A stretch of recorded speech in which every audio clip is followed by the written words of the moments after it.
భార్య: ఏమండి, పని చేసి అలసిపోయినట్టున్నారు, కాఫీ తాగుతారా?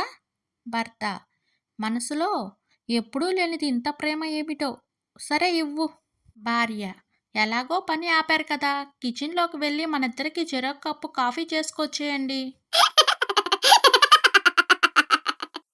కాంతం: వదినా, ఒకప్పుడు ₹100 పెట్టి చీర కొంటే కొన్ని వందల సార్లు కట్టుకున్న తర్వాత ఊయలై ఊగేది, గాయానికి కట్టయ్యేది, ఒడియాలకు చాపయ్యేది, ఇల్లు తుడిచేందుకు వాడేవాళ్ళం.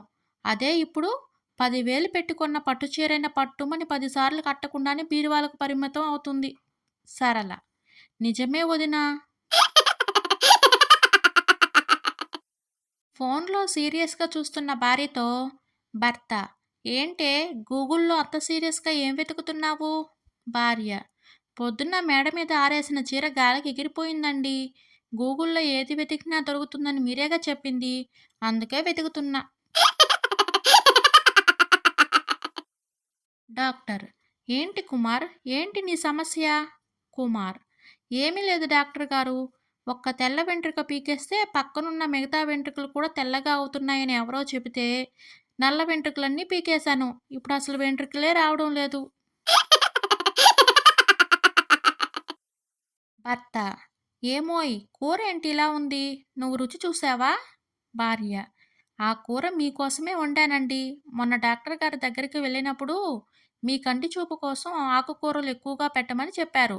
అందుకే మీకోసమే చేశాను, తినండి. భర్త: ఒసేయ్, నువ్వు కంగారులో సరిగ్గా వినలేదేమో, డాక్టర్ గారు ఆకుకూరలు వండుకుని తినమన్నారు. భార్య: ఏమండి, నైట్ టైంలో సెల్ ఛార్జింగ్ పెట్టి పడుకుంటే బ్యాటరీ పేలుతుంది. భర్త: నేనేమన్నా పిచ్చోడినా, అందుకే బ్యాటరీ తీసి ఛార్జింగ్ పెట్టాను. ప్రవీణ్: అదేంట్రా సీను, నీ బరువు 80 కేజీలు కదా, మరి 50 కేజీలని రాసావేంటి?